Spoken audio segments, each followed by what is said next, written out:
and welcome back to another episode of Clueless Cassie, where we learn about big people in history. I'm your host, Cassie, and today I'm here with Eleanor Roosevelt and Polly Murray. Hello, ladies. Hi. Hello. All right, ladies, could you both give me a rundown of who you are? Sure. I'm Eleanor Roosevelt, most notably known for being President Franklin D. Roosevelt's wife and the country's first lady.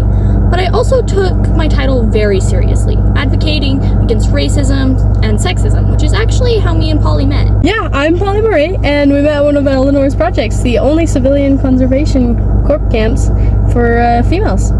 I'm a writer at heart, but I advocate for rights in my writings.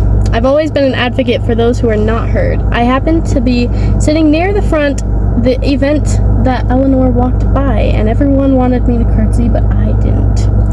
And I sat there with a smile. She could have taken it wrong and thrown me out, but she just kept on walking. Truly inspiring work you do, Polly. And yes, she did disrespect me when we first met, but that was deserved. I hadn't realized how humiliating it was at the time for somebody to have to curtsy at me. Anyway, later on, she sent a letter to my husband asking for better rights as a black woman, and I read it and I wrote her back, which is how we truly met, I would say. Thank you, Eleanor. Would you like me to curtsy now?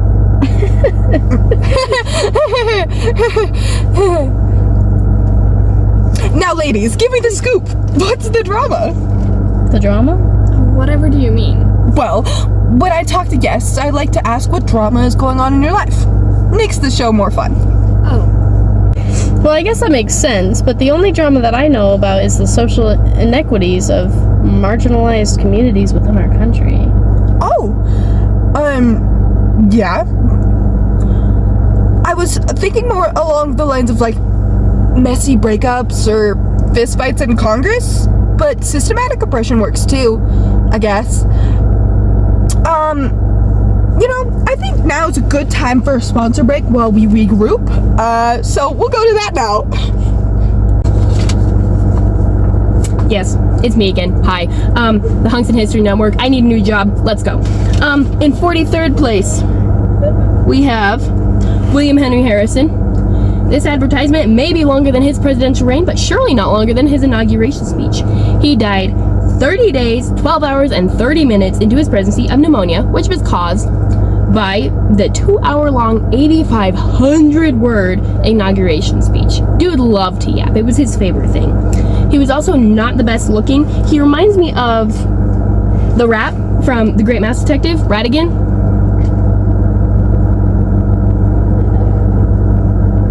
Anyway, stay tuned for more Clueless Cassie, or for more ugly presidents and JFK later on. And stay tuned for the full ranking of your U.S. presidents.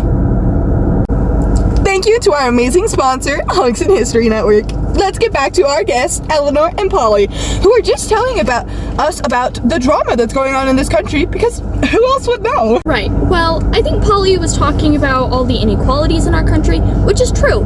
You should talk about all your organizations, Polly. Alright, well, after attending law school at Howard University, I joined the Congress of Racial Equality and then published my book. It's called States Law on Race and Color, which it's probably one of the most influential civil rights books ever written. Wow, Polly, your resume is longer than my Wi-Fi password. Oh, she's just getting started. Then I went to UC Berkeley School of Law to finish my studies.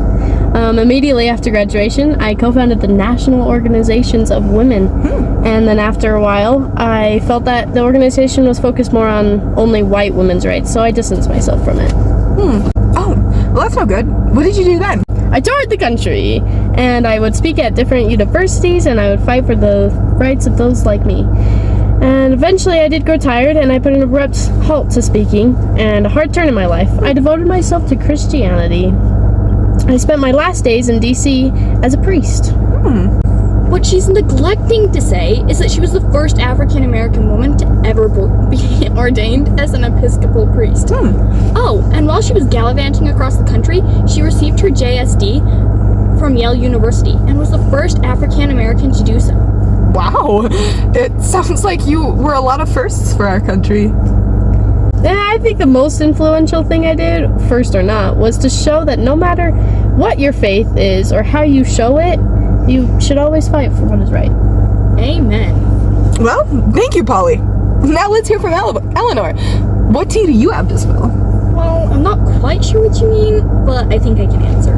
When Franklin was first put into the White House, I tried my best to keep my independence, but my husband was wheelchair bound and needed assistance running the country, so I became his ears and his legs, so to speak. Huh? Wait, how? Well, I traveled the country and reported back, told him what needed to be done and how to do it when I could. And I made myself heard. That she did. She published more than 2,500 columns in the newspaper between 1936 and 1945, along with 6 books and 200 articles. Jeez, that's a lot of writing. I don't think I could do that. Oh, I spoke too. I loved speaking. I tried to give around 70 speeches a year while Franklin was in office, and I think that's what I averaged. 70 speeches a year? I can't even order food at a drive-thru without getting stage fright. Well, I suppose it's a lot, but it's what needed to be done. Women in a patriarchal society need a voice that supports them, and at that time, I was that voice. Worldwide you were, Miss First Lady of the World. Oh, stop it. First lady of the world? That takes being a boss lady to a whole new level. Well, after World War II, I was known throughout the world to fight for racial injustices, and the people gave me that nickname. I think it was after my last book came out when people really started calling me that. What was your last book about?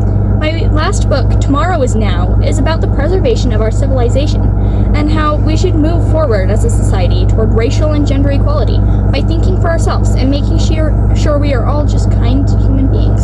Wow. It is a great read. Well, I think that's all the time we have for today. Thank you two for coming on and telling us about what you did in history. Well, that's our show. See you next time on Clueless Cassie, the podcast where we learn about big people in history. I'm your host, Cassie, signing off.